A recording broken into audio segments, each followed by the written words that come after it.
Beaucoup d'entre nous veulent investir au pays, mais n'osent pas. Pourquoi? Parce que la peur est réelle. Et aujourd'hui, on va en parler. On regarde des vidéos, on lit des articles, on rêve de cette maison, de ce business qui va changer la vie de nos familles. Mais au moment de passer à l'acte, une ombre s'installe, la peur. On a tous entendu des histoires, des oncles, des cousins, qui ont tout perdu. Des projets magnifiques sur papier, engloutis par la corruption, l'incompétence, la distance. Alors on hésite, on se dit que c'est trop risqué, que l'on n'est pas assez armé. Mais cette peur, est-ce qu'elle ne nous prive pas d'une opportunité unique? D'un lien fort avec notre terre, nos racines? Aujourd'hui, on va parler de cette peur, la décortiquer, et surtout, apprendre à la surmonter. La peur d'investir au Congo, elle est bien réelle, et elle se nourrit de plusieurs choses. D'abord, les histoires qu'on nous raconte. Ces fameux récits de projets fantômes, d'argent envoyé qui s'évapore, de terrains vendus à plusieurs personnes à la fois. Ensuite, il y a la distance. Difficile de gérer un chantier, un commerce, à des milliers de kilomètres, sans connaître les lois, les codes, les pièges.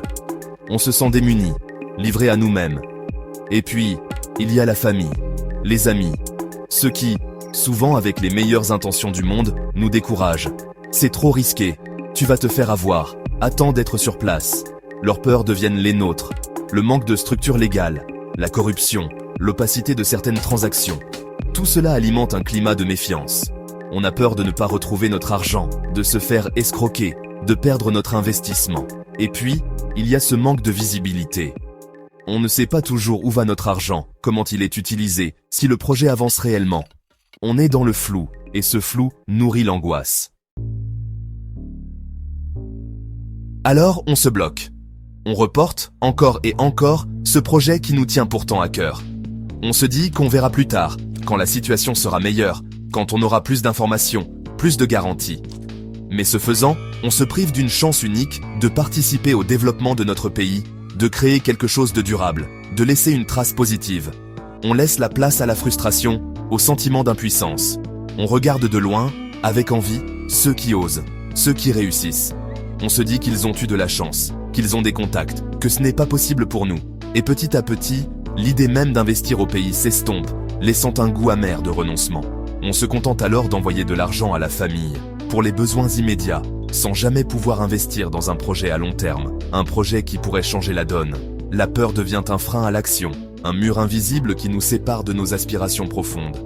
Elle nous maintient dans une forme d'attentisme stérile, nous empêchant de réaliser notre plein potentiel. Alors, comment faire? Comment dépasser cette peur paralysante et enfin passer à l'action? Eh bien, la première étape, c'est de s'informer. Ne vous contentez pas des on-dit, des rumeurs ou des histoires alarmistes. Allez chercher l'information à la source, auprès de professionnels, d'entrepreneurs qui ont réussi. Deuxièmement, ne restez pas seul. Entourez-vous de personnes de confiance, qui partagent la même vision, la même envie d'investir au pays.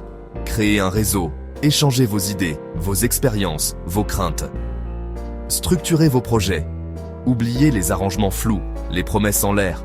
Mettez tout par écrit, avec des contrats clairs, des clauses précises, et utilisez les outils numériques pour suivre l'avancée des travaux. Gérez les finances à distance. N'hésitez pas à vous appuyer sur des structures d'accompagnement, comme MTB Gestion Diaspora, qui peuvent vous guider, vous conseiller et vous mettre en relation avec les bonnes personnes. Enfin, commencez petit. Inutile de vouloir tout révolutionner d'un coup. Lancez-vous avec un projet simple, à votre échelle, pour prendre confiance, acquérir de l'expérience. Parce que, vous savez, le succès appelle le succès. Sachez-le, vous êtes des centaines, des milliers, dans la diaspora, à ressentir cette peur, à hésiter à franchir le pas. Mais imaginez un instant ce que nous pourrions accomplir si nous mettions nos forces en commun, si nous transformions cette peur en énergie positive. Ensemble, nous pouvons créer un mouvement, une dynamique nouvelle, basée sur la confiance, la transparence et l'intelligence collective. Nous pouvons investir intelligemment, en toute sécurité, et faire la différence. Ne laissez pas la peur vous dicter votre conduite. Osez rêver grand, osez investir au pays. Et ensemble, construisons un avenir meilleur pour nous, pour nos familles, pour le Congo. Ce n'est pas un manque d'argent, c'est souvent un manque de confiance. Mais la confiance, ça se construit, pas à pas, avec les bonnes personnes, les bons outils et les bonnes informations. Alors n'attendez plus, abonne-toi à cette chaîne, partage cette vidéo autour de toi et rejoins notre communauté. Ensemble, dépassons la peur et construisons l'avenir du Congo.